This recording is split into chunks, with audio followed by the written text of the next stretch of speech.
Eddie joins us live. Eddie Hearn is with us. Eddie, good afternoon. Good afternoon, guys. Hey, good to speak to you. You're doing well in life, Mr. Hearn. I can see the motif in the headrest of your car, and I don't think RR stands for Robin Reliant. That looks like a very nice set of wheels you're sitting in, Eddie.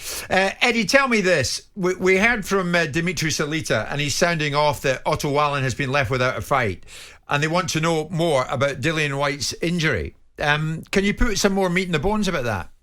Yeah, I'm quite shocked. I mean, I quite understand the situation Dillian Whyte's in with regards to a potential Tyson Fury fight next year, but it doesn't really help Dillian Whyte. The withdrawal of Dillian Whyte benefits absolutely no one. Dillian Whyte, us, the zone, anybody at all, because everybody's lost the fight. People seem to be thinking here that Otto Wallin's trained for 7 weeks for nothing. Dillian Whyte's trained for about 5 months. He's trained since May for this fight. He was making a huge amount of money to fight Otto Wallin. And as Spencer knows Dillian Whyte more than anyone, he wants to fight. If he fights Tyson Fury, it'll be a year of inactivity, which is really not ideal going into a fight of that magnitude. So no one wanted to fight more than Dillian Whyte. This has been going on probably for about 2 weeks, this injury. I was first alerted probably about 5 or 6 days before his actual withdrawal because he had a problem in sparring. He rested the injury. He came back into sparring about 4 days later. He had to stop sparring after 8 rounds. He went for an MRI scan the next day. His doctor, who has given a full report on it, ruled him out of the fight. It was impossible for him to go through with a fight with Otto Wallin.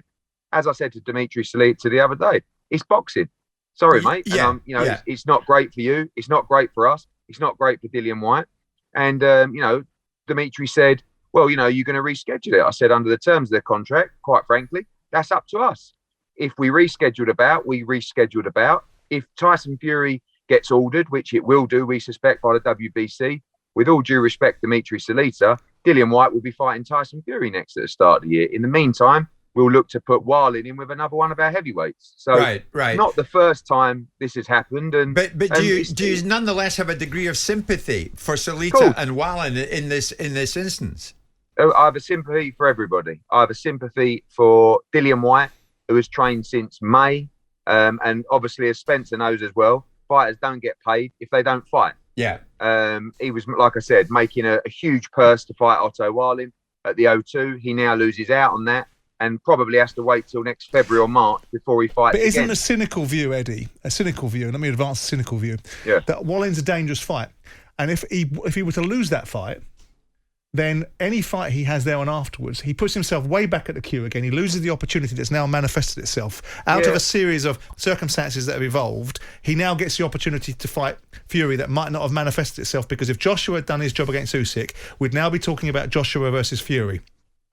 And now that's been stepped back, hasn't it, Eddie? So Wallin becomes a risk. So when people start to say, hang on a second, why would Whyte need to take that risk? Because if he lost to Wallin, he's done. He doesn't get a world title shot again, does he? But he's always been a risk, Simon. He hasn't become a risk in the last week. When he took this fight, the world hadn't opened up the way it did, though, Eddie, did it? Because but it did. But what you don't know is that this has been emerging behind the scenes with WBC lawyers for a long time. We first got wind that Dillian Whyte would be mandatory to the winner of Fury Wilder 4 weeks ago. With all due respect, Dillian Whyte wouldn't have bothered wasting his time going through camp, sparring, paying 5 people to live in camp with him, sparring with southpaws, preparing for Otto Wallin. If he was going to pull out the fight because Otto Wallin was dangerous and he was mandatory to Tyson Fury, he would have done that 4 weeks ago. But if Joshua had beaten his job, there would be a step aside situation, wouldn't there? Surely, because Joshua would be to fight Fury in March, and not necessarily the situation you now find yourself in, which is Joshua's got to go and try and get his belts back so he can make the fight against Fury. No. But after we learned about Dillian Whyte being mandatory for the WBC after Joshua against Usyk. It was about 4 weeks ago, and it was before the before the Fury against Wilder fight. But why wouldn't it be mandatory though, Eddie? Why wouldn't he have been mandatory in the first place? If he was the mandatory challenger, wasn't he? No, he wasn't. No, he's just been made out of the blue. He's the interim world champion. Right. But 4 weeks ago, after Joshua Usyk, the WBC came out and said the winner of Fury against Wilder will have to fight the interim world champion. We spoke as a team then 4 weeks ago and said, okay, well, are we still going ahead with Otto Wallin? And Dillian Whyte says, absolutely, I'm going ahead with Otto Wallin. I've trained since May. I'm not going to wait a year in between fights. I'm fighting.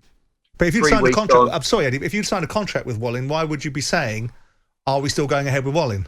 No, we didn't say, are we still going ahead? All of a sudden, the position was in, are we happy to proceed with this fight? If not, you have to speak to Otto Wallin. And the answer is yes. Dillian Whyte was never not fighting Otto Wallin. It was never even in his mind about pulling out of this fight.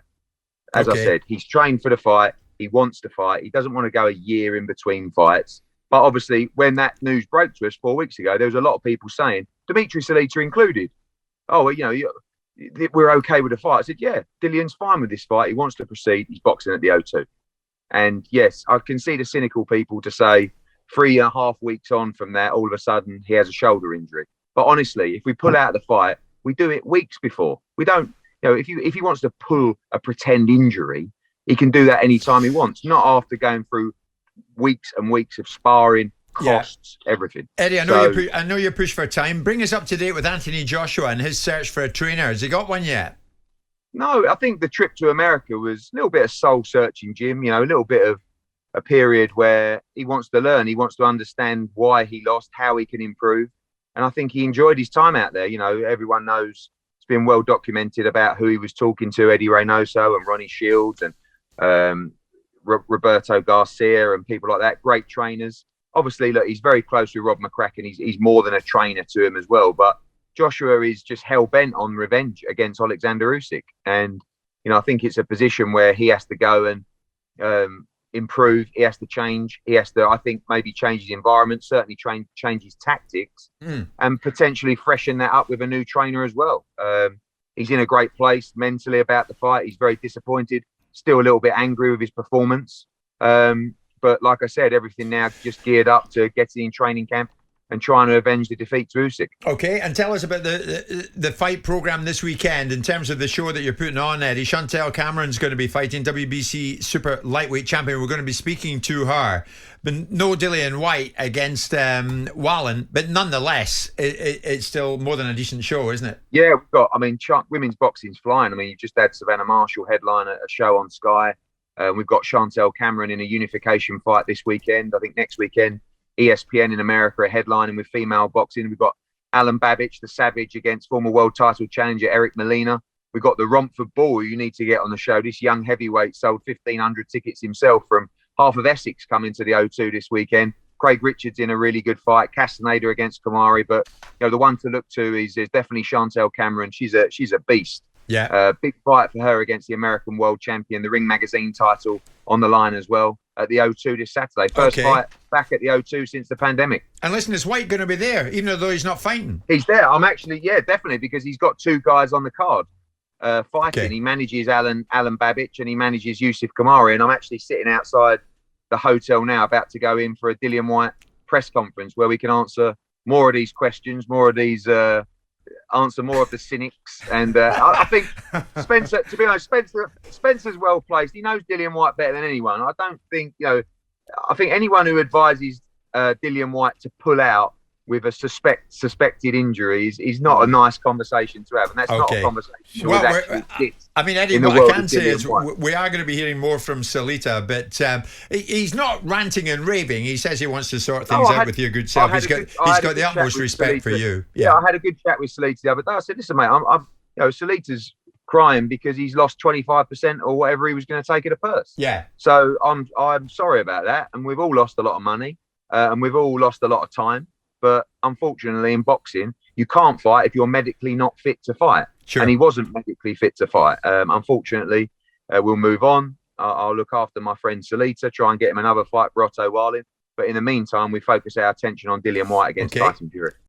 Jim White and Simon Jordan, Monday to Thursday morning, 10 till 1. On AM, on DAB, via the talkSPORT app and on your smart speaker. talkSPORT.